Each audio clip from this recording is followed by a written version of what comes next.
Hello and welcome to another episode of the weekly Flashbang Report.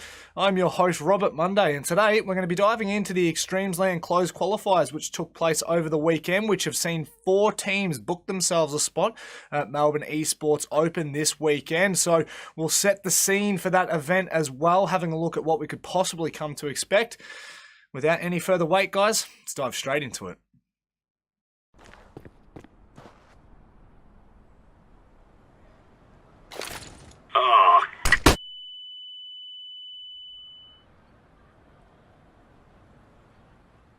So as 8 teams drop down to 4 at the conclusion of the qualifiers, we will have a look at the teams that just didn't make the cut. Starting off with Ground Zero, in which their opening match wasn't too much to look at. It was the Chiefs who would put on quite the performance to push them into the lower bracket. It was there that they would meet the Surge and take them out 2-0 to at the very least secure themselves a chance to play for a land spot at MEO.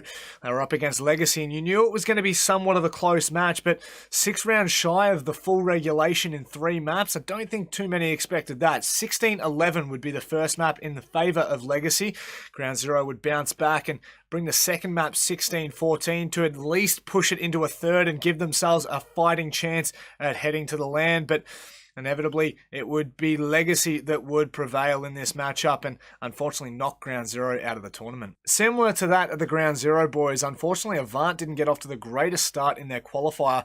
They were quick and cleanly 2-0'd by Legacy in the first quarter final, where they then were pushed into the do-or-die matchup against Dynasty. Now, they had met Dynasty a week earlier in the ESEA Open Grand Final, where they did manage to pull out that result there, but they would have to back this one up with a stand-in. Unfortunately, Dan's had to step aside due to technical issues, but nevertheless, they still put on quite a show and managed to take both maps into full regulation. They would inevitably inch forward and push themselves into that final against Tainted Minds. But I mean, look, you have to take your hats off to ANZ. They played very nicely against Tainted as well. Pushed the first map into that overtime, and the second map again saw full regulation, so you cannot take it away from them. They had to do it with a stand-in, and a valiant effort nevertheless for them, but some promising signs for the future ahead for ANZ. Having a look at the top 4 teams, you would be correct in assuming that they are all the invited teams for the closed qualifiers.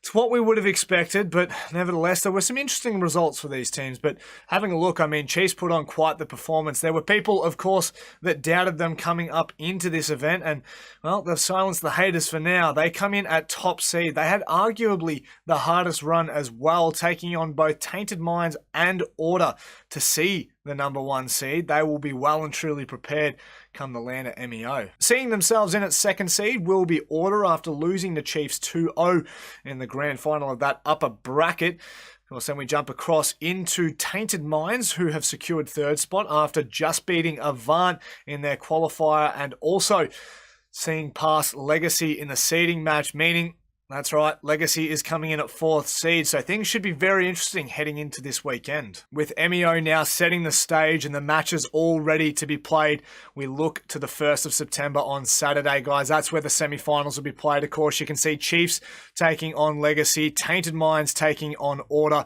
all for that chance to head to eXTREMESLAND 2018 Asian Finals, which will be played in mid-October. The grand final of all of this will be on Sunday, guys, so make sure you tune in. If you're near Melbourne, if you're around Melbourne, you love esport, get yourselves a ticket. It's not too late.